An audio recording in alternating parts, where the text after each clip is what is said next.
ꯃꯌꯥꯝꯒꯤꯗꯃꯛꯇ ꯄꯨꯖꯔꯛꯂꯤꯕ ꯐꯨꯡꯒꯥꯋꯥꯔꯤ ꯑꯃꯨꯛꯇ ꯇꯔꯦꯠ ꯍꯥꯠꯄ꯫ ꯊꯥꯏꯅ ꯃꯃꯥꯡꯉꯩꯗ ꯐꯤ ꯇꯨꯕ ꯅꯨꯄꯥ ꯑꯃ ꯂꯩꯔꯝꯃꯤ꯫ ꯃꯍꯥꯛ ꯑꯁꯤ ꯍꯣꯠꯅꯕ ꯌꯥꯝꯅ ꯀꯜꯂꯤ, ꯂꯧꯁꯤꯡꯁꯨ ꯌꯥꯝꯅ ꯂꯩꯕ ꯃꯤꯅꯤ꯫ ꯑꯗꯨꯕꯨ ꯅꯨꯡꯉꯥꯏ ꯌꯥꯏꯐꯕ, ꯋꯥꯠꯇ ꯄꯥꯗꯕ ꯍꯥꯏꯕꯗꯨꯗꯤ ꯑꯣꯏꯈꯤꯗꯦ꯫ ꯍꯣꯠꯅꯔꯤꯕ ꯃꯇꯤꯛ ꯄꯩꯁꯥ ꯆꯠꯄ ꯍꯦꯜꯂꯤ, ꯌꯨꯝꯒꯤ ꯑꯋꯥꯠ ꯑꯄꯥ ꯃꯦꯟꯁꯤꯟꯕꯗ ꯀꯣꯟꯅꯕ ꯉꯝꯗꯦ꯫ ꯅꯣꯡꯃꯗꯤ ꯑꯌꯨꯛ ꯑꯃ ꯄꯣꯐꯝ ꯑꯃꯗ ꯆꯪꯗꯨꯅ ꯇꯟ ꯆꯥꯒꯦ ꯍꯥꯏꯗꯨꯅ ꯍꯥꯏꯔꯝꯃꯤ꯫ ꯄꯣꯐꯝ ꯐꯝꯂꯤꯕꯤ ꯃꯤꯗꯨꯅ ꯇꯜ ꯑꯃ ꯄꯨꯊꯣꯛꯇꯨꯅ ꯄꯤꯔꯤ꯫ ꯅꯨꯄꯥ ꯑꯁꯤꯅ ꯇꯟꯗꯨ ꯆꯥꯒꯦ ꯇꯧꯕꯗ ꯍꯌꯤꯡ ꯃꯌꯥꯝ ꯑꯃ ꯄꯥꯏꯁꯤꯜꯂꯛꯇꯨꯅ ꯃꯥꯅ ꯆꯥꯒꯗꯕ ꯇꯜ ꯑꯗꯨꯗ ꯇꯣꯡꯂꯤ꯫ ꯃꯥꯅ ꯍꯌꯤꯡꯁꯤꯡ ꯑꯗꯨ ꯃꯈꯨꯠꯅ ꯍꯥꯏ ꯍꯨꯝꯗꯣꯛꯇꯨꯅ ꯇꯥꯟꯊꯣꯛꯂꯤ꯫ ꯑꯗꯨꯕꯨ ꯑꯃꯨꯛ ꯍꯦꯛꯇ ꯄꯥꯏꯁꯤꯜꯂꯛꯇꯨꯅ ꯍꯌꯤꯡꯁꯤꯡ ꯑꯗꯨꯅ ꯇꯜ ꯑꯗꯨꯗ ꯇꯣꯡꯉꯤ꯫ ꯅꯨꯄꯥ ꯑꯁꯤ ꯁꯥꯎꯔꯛꯂꯤ꯫ ꯃꯁꯤꯒꯤ ꯍꯌꯤꯡꯁꯤꯡ ꯑꯁꯤꯗ ꯍꯥꯠꯂꯒꯦ ꯍꯥꯏꯗꯨꯅ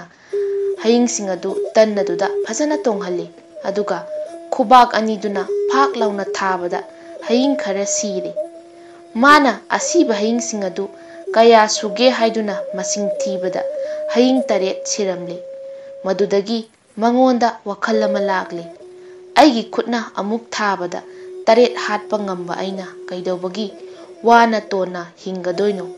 ꯃꯁꯤꯗꯤ ꯀꯥꯟꯅꯗꯦ, ꯂꯪꯐꯩ ꯆꯠꯂꯒꯦ ꯍꯥꯏꯅ ꯃꯥꯒꯤ ꯋꯥꯈꯜꯗ ꯆꯞ ꯌꯨꯡꯅ ꯈꯟꯈ꯭ꯔꯦ꯫ ꯃꯗꯨꯗꯒꯤ ꯃꯥꯅ ꯈꯧꯖꯥꯎ ꯑꯃ ꯂꯪꯐꯩ ꯆꯠꯄꯗ ꯄꯨꯅꯕ ꯇꯨꯔꯤ꯫ ꯑꯗꯨꯒ ꯈꯧꯖꯥꯎ ꯑꯗꯨꯗ ꯑꯃꯨꯛꯇ 8 ꯍꯥꯠꯄ ꯍꯥꯏꯅ ꯆꯥꯎꯅ ꯊꯥꯖꯤꯜꯂꯤ꯫ ꯑꯗꯨꯒ ꯅꯨꯃꯤꯠ ꯑꯐꯕ ꯑꯃ ꯌꯦꯡꯂꯒ ꯃꯍꯥꯛ ꯂꯪꯐꯩ ꯊꯣꯔꯛꯂꯝꯃꯤ꯫ ꯅꯨꯄꯥꯗꯨꯅ ꯑꯃꯨꯛꯇ 8 ꯍꯥꯠꯄ ꯊꯥꯕ ꯈꯧꯖꯥꯎ ꯑꯗꯨ ꯌꯥꯟꯗꯨꯅ ꯂꯪꯐꯩꯗ ꯑꯁꯨꯝ ꯂꯥꯛꯄꯗ ꯂꯝꯕꯤꯗ ꯍꯩ ꯔꯥ ꯃꯁꯛꯇꯤ ꯌꯥꯝꯅ ꯐꯖꯗꯕ, ꯌꯥꯝꯅ ꯄꯥꯟꯕ ꯊꯦꯡꯅꯔꯝꯃꯤ꯫ ꯃꯗꯨꯗ ꯅꯨꯄꯥꯁꯤꯅ ꯉꯥꯏꯍꯥꯛ ꯐꯝꯗꯨꯅ ꯆꯥꯔꯤ꯫ ꯍꯩꯁꯤꯡ ꯑꯁꯤꯁꯨ ꯌꯥꯝꯅ ꯍꯥꯎꯕ ꯑꯣꯏꯔꯝꯈꯤ, ꯃꯍꯤ ꯍꯣꯝ ꯍꯣꯝ ꯂꯥꯎꯔꯗꯅ꯫ ꯃꯍꯥꯛꯅ ꯑꯃꯨꯟꯕ ꯍꯩ ꯈꯔ ꯃꯥꯒꯤ ꯈꯥꯎ ꯑꯗꯨꯗ ꯍꯥꯞꯆꯤꯜꯂꯤ, ꯑꯗꯨꯒ ꯆꯠꯄ ꯍꯧꯔꯛꯏ꯫ ꯁꯨꯝ ꯂꯥꯛꯄꯗ ꯂꯝꯕꯤꯗ ꯎꯆꯦꯛ ꯃꯆꯥ ꯑꯃ ꯃꯇꯨꯒ ꯏꯁꯨꯞ ꯁꯨꯞꯈꯩ ꯎꯁꯥ ꯑꯃꯗ ꯇꯣꯡꯗꯨꯅ ꯂꯩꯕ ꯊꯦꯡꯅꯈꯤ꯫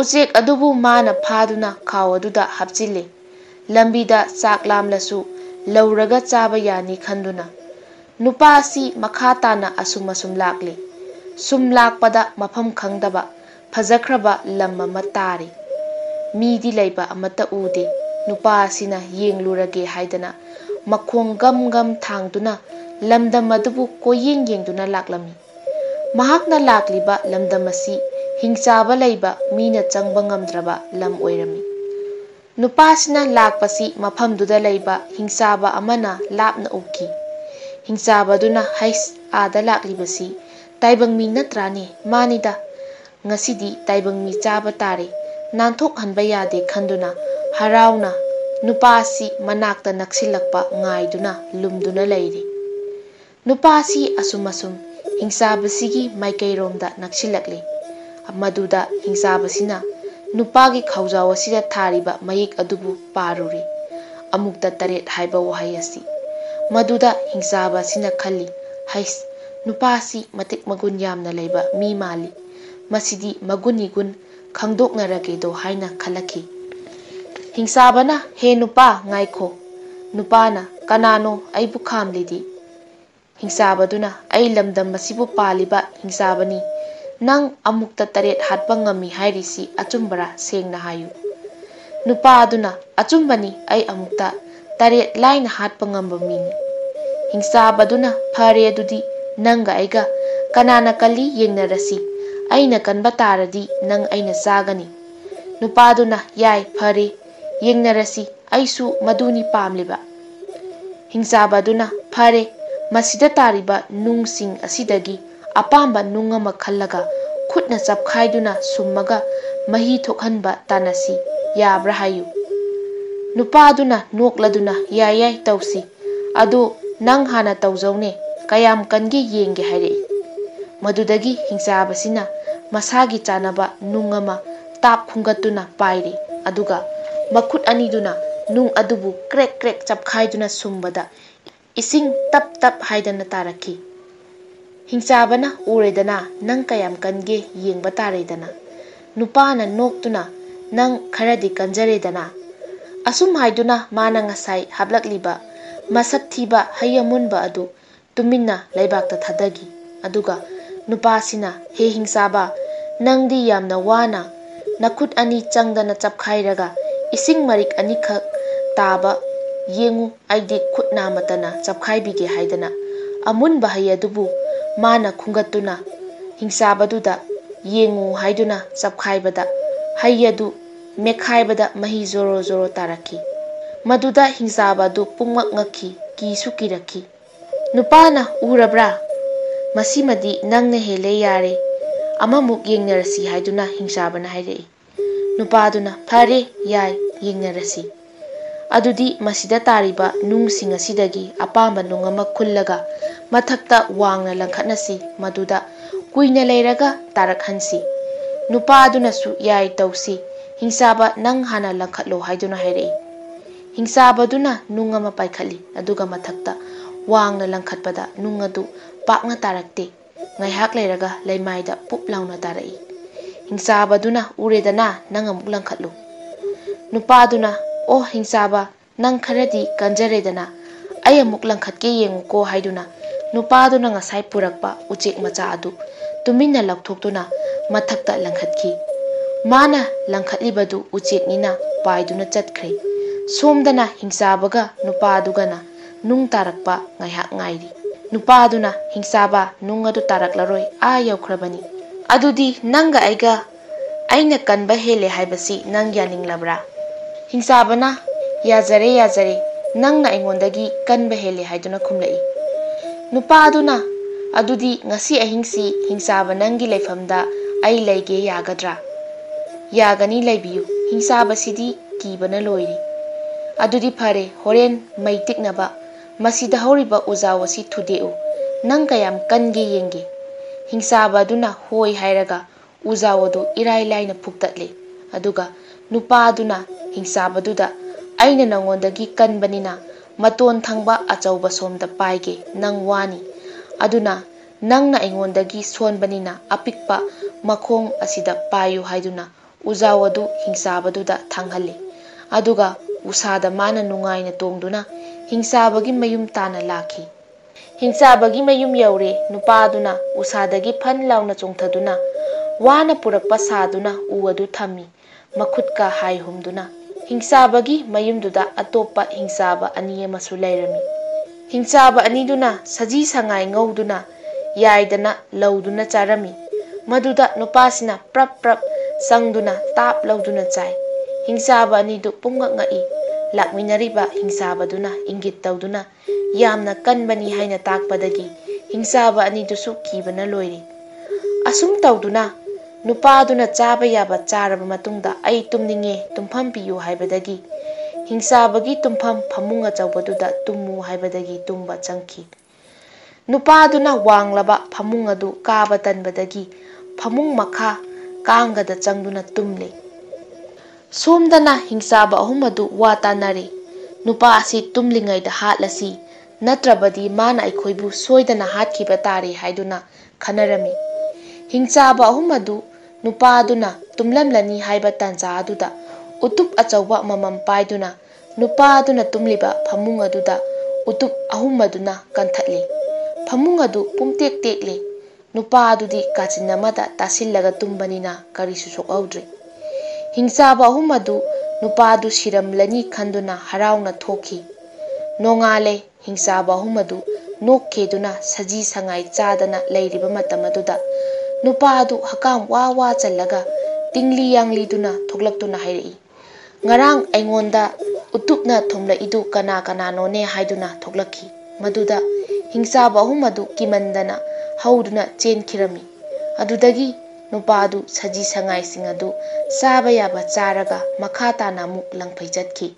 Sum lakpada ningthau panba lamdam amamuk thengnare.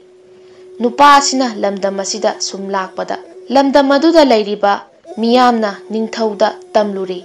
Iningthau asum tauduna iningthaugi leibak asida masak khangdaba yamna kanba manba nupa makhak lai. Mahaki khauda amukta taret hatpa haina su thai haiduna ningthauda tamki.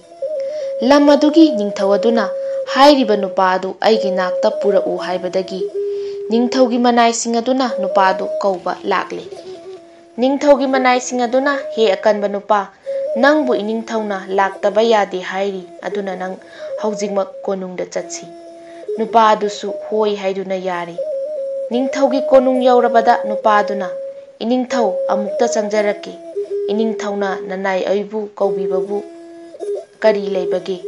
ꯅꯤꯡꯊꯧꯅ ꯅꯪ ꯑꯃꯨꯛꯇ 7 ꯍꯥꯠꯄ ꯉꯝꯃꯤ ꯍꯥꯏꯔꯤꯁꯤ ꯆꯨꯝꯕ꯭ꯔꯥ?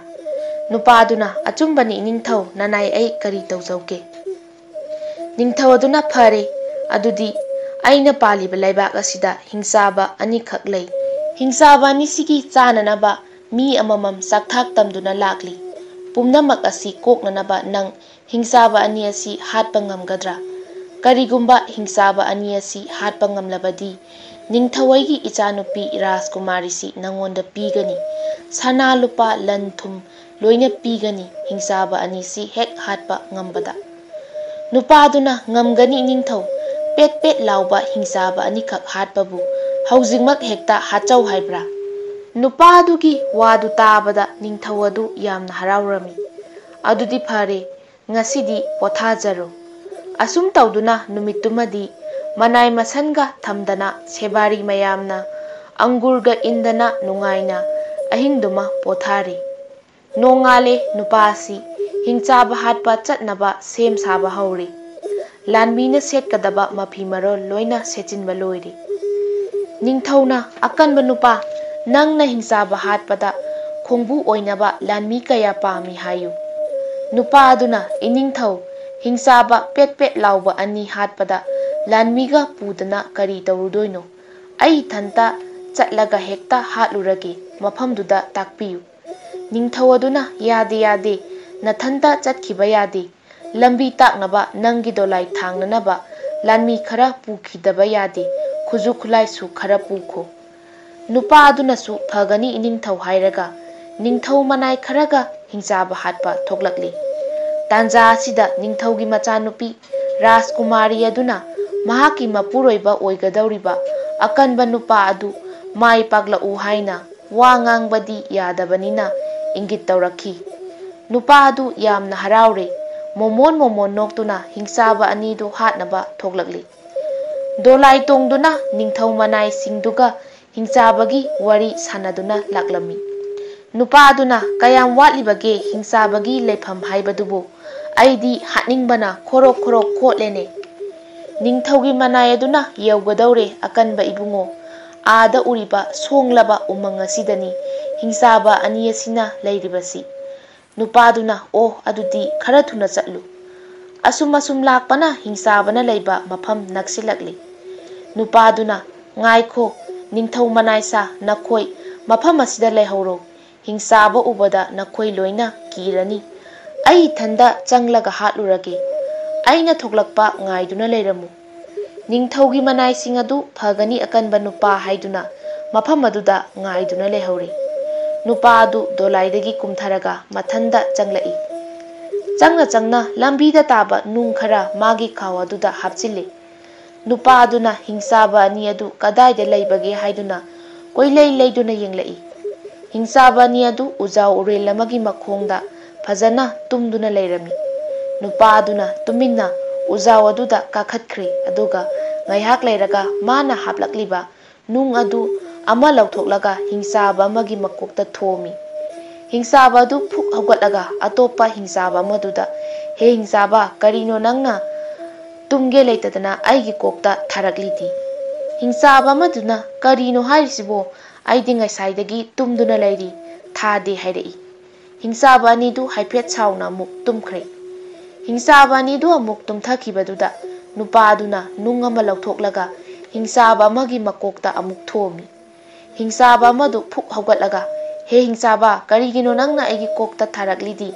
ꯑꯩꯅ ꯅꯪꯉꯣꯟꯗ ꯊꯥꯗꯦ ꯍꯥꯏꯔꯦꯗꯅ꯫ ꯍꯤꯡꯆꯥꯕ ꯑꯃꯗꯨꯅ, ꯑꯩ ꯀꯗꯥꯏꯗ ꯊꯥꯈ꯭ꯔꯦ, ꯊꯥꯗꯦ, ꯇꯨꯝꯂꯒ ꯂꯩꯔꯤꯁꯤꯅꯤ ꯍꯥꯏꯔꯤ꯫ ꯍꯤꯡꯆꯥꯕ ꯑꯅꯤꯗꯨ ꯈꯔ ꯉꯥꯡꯅꯔꯝꯂꯒ ꯌꯥꯝꯅ ꯁꯥꯎꯅ ꯑꯃꯨꯛ ꯇꯨꯝꯊꯈ꯭ꯔꯦ꯫ ꯍꯤꯡꯆꯥꯕ ꯑꯅꯤꯗꯨꯅ ꯇꯨꯝꯊꯈꯤꯕꯗꯨꯗ ꯅꯨꯄꯥ ꯑꯗꯨꯅ ꯅꯨꯡ ꯑꯅꯤ ꯂꯧꯊꯣꯛꯂꯒ ꯍꯤꯡꯆꯥꯕ ꯑꯅꯤꯗꯨꯒꯤ ꯃꯀꯣꯛꯇ ꯅꯨꯡ ꯑꯃꯃꯝ ꯊꯣꯝꯖꯤꯜꯂꯤ꯫ Madudagi hingsaaba ani adu phuk phuk hawgatlaga wa ngangnadabida hekta phudatnaba haurakli. Mafamduda leiramba pot chai wa phuk phuktuna thomba haurakli. Umang manung adu hingsaaba aniduna phunabagi makholna amuktoiba loire. Somda ningthau manaising adu kibana loire. Umang manungda tauriba mawong adu tabada hingsaaba ani adu phajana phunare. Mabanina leiba jungle adu tangkhai ama mukti tumkhai uwa loina pumtoi toire. Hingsaaba ani adu phunabada waraduna padrak taduna tumthakre. Tanja aduda nupa aduna ujau urel adudagi tapna kumtharaklaga ningthauna pirakpa khutlai thang adu satoklaga hingsaaba anigi makok animaktu kakthatuna hatli.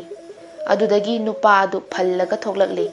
Nupa adu phallaga thoklakpa ubada ningthau manaising adu pungmak ngakre. Nupa aduna ningthau manaisa haujik aiga hingsaaba aniduga phunabadu tahaubra. Ningthaugi manaising aduna tahawi akanba nupa. Umang manungda hauba uwa amatabu leiramlaroi. Uwa phukpa thudekpagi makhol yamna takre. Nupa aduna hingsaaba anidusu haifeti kallihe. Masidi haidana leiramba uwa phukla hekta kanthaba haurabani. Chatlo hingsaaba ani adu sihaurabani. Makok animak kakthatlaga thanamlabani lauthokluro. Adum tawduna ningthau manaising aduna hingsaaba anigi makok adu puduna ningthaugi konung tamna amuk lakle.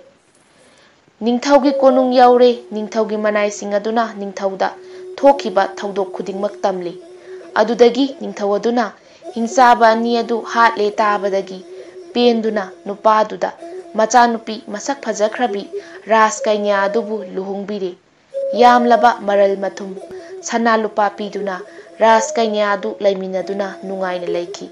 Mayamgidamakta pujarakliba phungawari harauraga hatpa sauraga hattaba thaina mamangaida nausek amane ngakra amane adudagi tharai kopi amane makhoi ahumsi matau sanarami.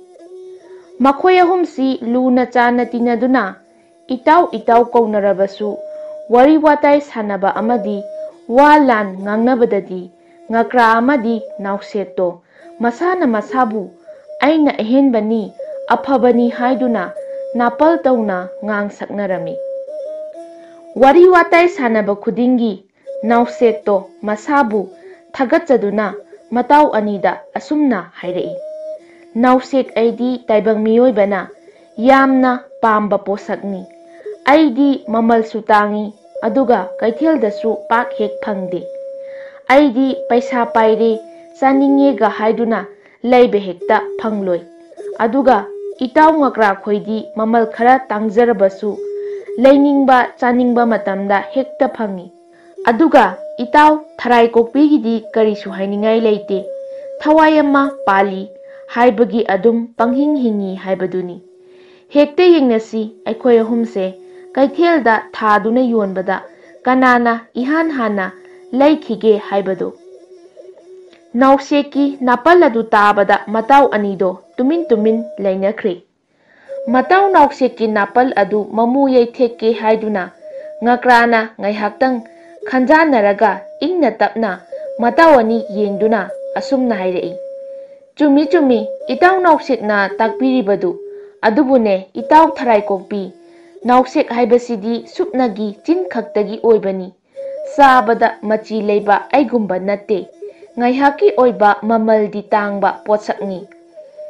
Miyoibagi haksangda iwalaklaba masa mayang kangba angang nubi pijanaba sabada i hapa machi leiba thirakpada nausek tharai kokpibu khak thirakloi. Ngakra aitabu koithi thinarakani. Chummi itau nausekna itau tharai kokpigi haikhiba wafamdudi. Itau tharai kokpidi makhoi khara punsillaga yolababudi itau nausek tauna chinda ngaihak haunabagidamak aingondagi henna pamna lainakibasu yai. Matawanigi minasu lainasu tabada oithokpa yaba napalladu tabada matu sonjaraba tharai kokpido tuminna leijakre. Taubabudi ngakra haiba nausek haiba potsak asi amuk khaktang pukhridagi oiro laukhongdagi oiro pharabasu makanaido ꯑꯗꯨꯒ ꯊꯔꯥꯏꯀꯣꯛꯄꯤꯗꯤ ꯑꯃꯈꯛ ꯐꯥꯔꯕꯗꯤ ꯀꯔꯤ ꯇꯧꯅꯅꯤ? ꯈꯦꯠꯇꯣꯛꯄ ꯌꯥꯔꯔꯣꯏꯗꯕ ꯃꯇꯥꯎ ꯑꯅꯤꯒꯤ ꯋꯥꯉꯥꯡꯗꯨ ꯇꯥꯕꯗ ꯊꯔꯥꯏꯀꯣꯛꯄꯤꯗꯣ ꯃꯊ꯭ꯋꯥꯏ ꯌꯥꯝꯅ ꯅꯨꯡꯉꯥꯏꯇ꯭ꯔꯦ꯫ ꯑꯩꯅ ꯀꯔꯤ ꯍꯥꯏꯔꯒ ꯃꯇꯥꯎ ꯑꯅꯤꯒꯤ ꯅꯥꯄꯜꯗꯣ ꯀꯛꯊꯠꯁꯤꯒꯦ ꯈꯟꯕꯗ ꯕꯨꯙꯤ ꯂꯧꯁꯤꯡ ꯊꯣꯛꯇ꯭ꯔꯦ꯫ ꯀꯥꯏꯅꯊꯪꯗ ꯃꯇꯥꯎ ꯑꯅꯤꯗꯣ ꯌꯦꯡꯉꯒ ꯊꯔꯥꯏꯀꯣꯛꯄꯤꯅ ꯑꯁꯨꯝꯅ ꯍꯥꯏꯔꯛꯏ, "ꯏꯇꯥꯎ ꯏꯇꯥꯎ, ꯑꯩꯈꯣꯏ ꯑꯍꯨꯝꯅ ꯍꯤꯡꯅꯔꯤꯕ ꯄꯨꯟꯁꯤ ꯃꯍꯤꯡ ꯑꯁꯤꯗ ꯏꯇꯥꯎ ꯑꯅꯤꯗꯒꯤ ꯑꯩꯅ ꯏꯇꯥ ꯇꯥꯔꯦ ꯍꯥꯏꯕꯁꯦ ꯏꯁꯥꯅ ꯌꯥꯖꯔꯦ꯫ ꯑꯗꯨꯕꯨ ꯏꯇꯥꯎ, ꯑꯩꯈꯣꯏ ꯑꯍꯨꯝ ꯇꯤꯟꯅꯗꯕꯗꯤ ꯇꯧꯒꯨꯝꯁꯤ, ꯅꯨꯡꯁꯤ ꯆꯥꯟꯅꯅ ꯑꯗꯨꯃꯛ ꯇꯤꯟꯅꯁꯤꯀꯣ꯫ ꯑꯗꯨꯒ ꯏꯇꯥꯎ, ꯇꯥꯏꯕꯪ ꯃꯤꯑꯣꯏꯕꯅ ꯌꯥꯝꯅ ꯄꯥꯝꯒꯟꯕ ꯍꯥꯏꯕ ꯑꯁꯦ ꯑꯐꯕꯗꯤ ꯈꯛ ꯑꯣꯏꯒꯗꯕ ꯃꯥꯟꯗꯦꯗ"꯫ ꯑꯁꯨꯝꯅ ꯃꯇꯥꯎ ꯑꯍꯨꯝꯗꯣ ꯃꯇꯤꯛ ꯃꯒꯨꯟ ꯐꯖꯅ ꯈꯪꯅꯗꯨꯅ ꯍꯥꯟꯅꯗꯒꯤ ꯑꯃꯨꯛ ꯍꯦꯟꯅ ꯅꯨꯡꯁꯤ ꯆꯥꯟꯅꯅ ꯇꯤꯟꯅꯔꯛꯂꯤ꯫ ꯑꯗꯨꯕꯨ ꯊꯔꯥꯏꯀꯣꯛꯄꯤꯗꯨꯗꯤ ꯃꯊ꯭ꯋꯥꯏꯗꯨ ꯏꯅꯨꯡ ꯅꯨꯡꯉꯥꯏꯇꯅ ꯃꯍꯥꯛꯅ ꯃꯇꯣꯜꯂꯦ ꯈꯪꯅ ꯌꯥꯅ ꯌꯥꯅꯅꯕ ꯇꯤꯟꯅꯔꯝꯃꯤ꯫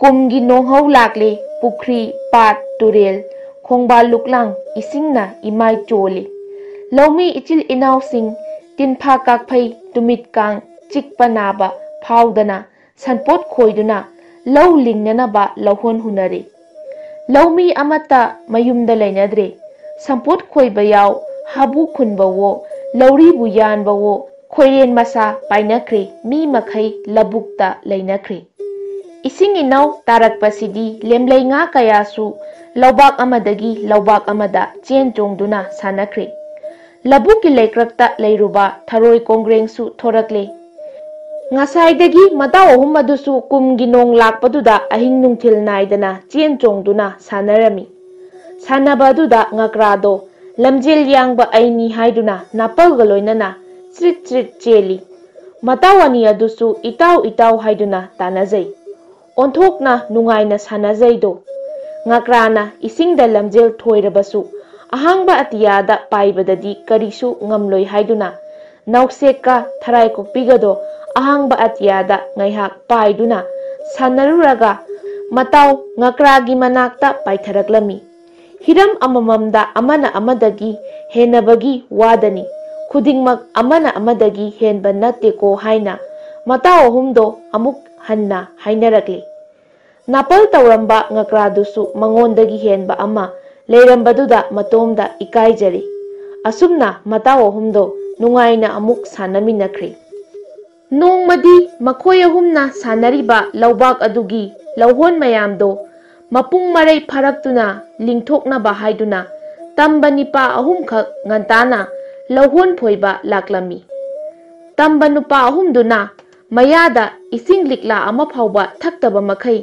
ꯕꯤꯔꯤ ꯃꯆꯩ ꯑꯃ ꯆꯤꯡꯗꯕ ꯃꯈꯩ ꯍꯥꯟꯕ ꯊꯨꯕ ꯇꯥꯟꯅꯗꯨꯅ ꯂꯧꯍꯣꯟꯁꯤꯡꯗꯣ ꯇꯥꯞ ꯇꯥꯞ ꯄꯥꯏꯗꯨꯅ ꯁꯠ ꯁꯠ ꯐꯣꯏꯗꯣꯛꯂꯝꯃꯤ꯫ ꯂꯧꯍꯣꯟ ꯐꯣꯏꯕꯒꯤ ꯂꯩꯕꯥꯛ ꯀꯥꯎꯕꯒꯤ ꯂꯩꯅꯥꯡꯅ ꯂꯧꯕꯥꯛ ꯑꯗꯣ ꯄꯨꯝꯅꯩ ꯅꯩꯈ꯭ꯔꯦ꯫ ꯃꯇꯝ ꯑꯗꯨꯗ ꯃꯇꯥꯎ ꯑꯍꯨꯝꯗꯣ ꯀꯔꯤꯒꯨꯝꯕ ꯈꯨꯗꯤ ꯈꯨꯅꯥꯝ ꯊꯤꯗꯨꯅ ꯇꯥꯏꯕꯪ ꯃꯤꯒꯤ ꯃꯈꯨꯠꯇ ꯇꯥꯈ꯭ꯔꯕꯗꯤ ꯑꯩꯈꯣꯏ ꯁꯤꯔꯦꯗꯣ ꯍꯥꯏꯅ ꯅꯨꯡꯁꯥ ꯊꯤꯔꯝꯃꯤ꯫ ꯂꯩꯅꯥꯡ ꯊꯣꯛꯅ ꯏꯁꯤꯡꯗꯣ ꯅꯩꯈꯥꯏꯕꯗꯒꯤ ꯃꯈꯣꯏ ꯑꯍꯨꯝꯗꯨ ꯃꯀꯣꯛꯁꯨ ꯉꯥꯎꯈꯠꯂꯛꯂꯝꯃꯤ꯫ ꯇꯥꯏꯕꯪ ꯃꯤꯗꯨꯒꯤ ꯃꯈꯨꯠꯇꯒꯤ ꯅꯥꯟꯊꯣꯛꯅꯅꯕ ꯁꯔꯤꯠ ꯁꯔꯥ ꯇꯧꯅꯗꯨꯅ ꯃꯥꯅ ꯃꯥꯅ ꯊꯣꯛꯄ ꯍꯟꯅ ꯌꯦꯡꯅꯗꯅ ꯆꯦꯟꯕ ꯆꯣꯡꯕ ꯍꯧꯅꯔꯛꯂꯤ꯫ ꯁꯨꯝ ꯊꯣꯛꯎ ꯍꯥꯏꯗꯨꯅ ꯏꯁꯤꯡꯗ ꯆꯦꯟ ꯆꯣꯡꯕꯗ ꯃꯉꯝ ꯁꯥꯟꯗꯕ ꯅꯥꯎꯁꯦꯛꯇꯣ ꯅꯤꯡꯊꯦꯝ ꯀꯧꯕ ꯅꯨꯄꯥꯗꯨꯅ ꯊꯣꯛ ꯐꯥꯈ꯭ꯔꯦ꯫ ꯃꯑꯣꯡ ꯇꯥꯔꯕ ꯅꯥꯎꯁꯦꯛꯇꯣ ꯐꯥꯕꯗ ꯅꯤꯡꯊꯦꯝꯗꯣ ꯍꯔꯥꯎꯕꯅ ꯂꯣꯏꯈ꯭ꯔꯦ꯫ ꯂꯧꯍꯣꯟ ꯐꯣꯏꯃꯤꯟꯅꯔꯤꯕ ꯃꯇꯥꯎ ꯑꯅꯤꯗꯨꯗ ꯅꯥꯎꯁꯦꯛꯇꯨ ꯎꯠꯂꯒ,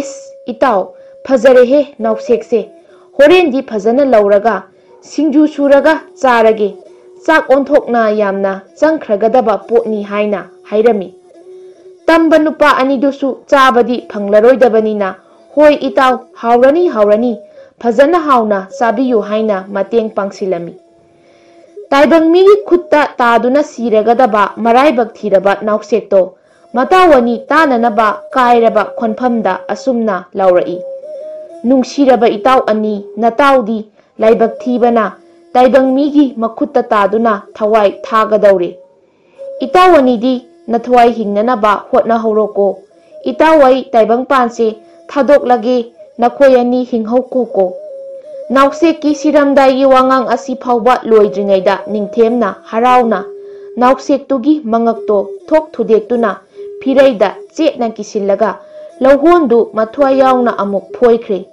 Mamal tangba aini napal kajaba nauksekto mathwai thakredo. Mathamoi kaiba matau naukseki kairaba khonphamdo tabada leihoriba matawanido mamittagi mapitana kapminarami. Mataugi dasa ado makoyanisu taraklagadra haina nungsa thina lauhon maraktuda chrit chrit hut hut lituna lotpada chenba chongba horakle. Laigi nongdam haibaduni asum tho haiduna isingda lamjen yangba aini sabada machi leiba aini pongjaba ngakrado matau nauseki dasa ado mangondasu takre. Taibang migi makhutta tadanaba haiduna phanna yamna chen chongjabani adubu lainang taraba ising lauhon phoidokhibagi mathi makum mayamduna chenpham khangdabadagi lauhonda panduna ngamba kauba nupaduna ngakrado tap launa phakhibani. Ngakrado kokchaubi bung launa kai aishu siredo haina khalle. Aphing aphai kapli kapli matau tharai kokpi tananaba laurai. Itaw ibungo aishu taibang migi makhutta tari aishu soidana siragadabani. Aishu itaw nauseki matung induna a lairamlenda sanaminaramlage ko. Itaw ngasi haiba numit asidagi itaw aikoyahum kainaro tamkhraboi. Itaw natomta sana horoko itaw. Itaw nangsu taibang migi makhutta tadanaba cheksinbiyuko. Hik hik launa kap ngang jariba ngakragi wahai si phawba ngangba loijadringai ngakra phariba ngambana harauna matawanida ngakrado utlaga is itaw aigi ngakra sidi mareng tare hai hauren phajana chiri chiri thongaga chiri thungba ichanupa duda machi oinanaba pizaba tare hairami. Asi hairaga ngambagi kallaba makhut ani changduna ngakrado mangaksam mekhairaga hatokle aduga makokta yetliba kokset machi amana chetna kisinduna harauna lauhon phoiba amuk haukhre. Nungtigi harau harauna sanaminaramba matawanina mathwai mangkhrabada tharai kokpido matawanibu kaura kauraduna tengtharami. Kapna kapna tharai kokpina khalli nungsiraba aigi itaw anina taibang migi makhutta taduna sikhraga ai itomta hinghoraga kaidawni aisu itaw anigi matung induna lairebakta pulap sanaminarurage aduna ai taibang migi makhutta tadanaba khak chelaroi.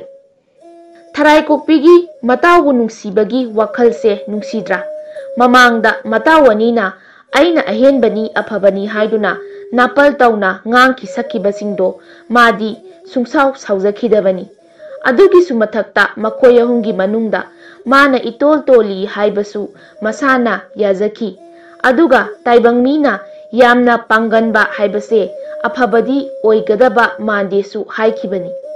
Somda makoyahum lawon phoiminabada amana nausek aduga amana mareng tholaba ngakra ama phakhre. Phadriba asi daw yadaba itomta ngairi haiduna ahum suba thembung kauba nupado tande mande mathwai inung nungaitana lauhondo phoirami. Asum tho haiduna sirabasu sirage mataw singi matung illage khanduna leijariba tharai kokpiduna lainang maraktagi chongkhalakpa mapa charuraduna thembungna tharai kokpido thok phakhre. Matamduda tharai kokpido sigani kibadi hairunu nungsiraba itawanigi matung inba phangjagadawre haina khanjaduna matawanigi thawaiduna tananaba asumna laurai. Nungsiraba itaw animak aisu itawgi matung illage natawaibusu ngaibiramkho aikoyahum punna lairebakta chatminnarasi. Adudagidi tharai kokpi phariba thembungdo mana phariba tharai kokpido yamna sauna yamna munna yenglaga hairei migina nausek ngakra phai adugina aigi dauthi asina tharai kokpi phaba asi hairaga thembungna tharai kokpido hatpadi lairedana yamna sauningna yamna wangna panba amunba hainaubu tempak laitumna langduna kakbagum thembungi sayengdo hiktokpa makhai ngamjabi thaduna laktuna langki Makok ngꯥꯎꯔꯕ ꯊꯔꯥꯏꯀꯣꯛꯄꯤꯗꯣ ꯍꯥꯡꯂꯕ ꯑꯇꯤꯌꯥꯗ ꯉꯩꯍꯥꯛ ꯎꯔꯨ ꯂꯩꯗꯨꯅ ꯄꯥꯏꯕꯣꯏ ꯀꯔꯤꯕꯣꯏ ꯇꯧꯔꯝꯂꯒ ꯑꯔꯨꯕ ꯏꯁꯤꯡ ꯏꯃꯥꯏ ꯆꯣꯜꯂꯕ ꯂꯧꯕꯥꯛ ꯑꯃꯗ ꯄꯣꯞ ꯇꯥꯔꯝꯃꯤ꯫ ꯑꯔꯨꯕ ꯏꯄꯥꯛꯇꯨꯗ ꯍꯦꯛ ꯇꯥꯕꯗ ꯒ꯭ꯌꯥꯟ ꯈꯪꯂꯥꯛ ꯂꯥꯛꯄꯒꯨꯝ ꯅꯨꯡꯁꯥ ꯁꯣꯔ ꯅꯦꯅꯥ ꯇꯥꯅ ꯍꯣꯟꯗꯣꯛꯂꯒ ꯍꯥꯏꯔꯛꯏ, "ꯏꯇꯥꯎ ꯏꯕꯨꯡꯉꯣ, ꯑꯩꯒꯤꯗꯤ ꯁꯤꯕꯒꯤ ꯃꯇꯝꯁꯦ ꯋꯥꯠꯂꯤ ꯃꯥꯜꯂꯦ꯫ ꯏꯇꯥꯎ ꯑꯅꯤꯗꯤ ꯇꯥꯏꯕꯪ ꯃꯤꯅ ꯍꯔꯥꯎꯕꯗꯒꯤ ꯍꯥꯠꯂꯦ, ꯑꯗꯨꯒ ꯑꯩꯕꯨꯗꯤ ꯁꯥꯎꯕꯗꯒꯤ ꯍꯥꯠꯇ꯭ꯔꯦ꯫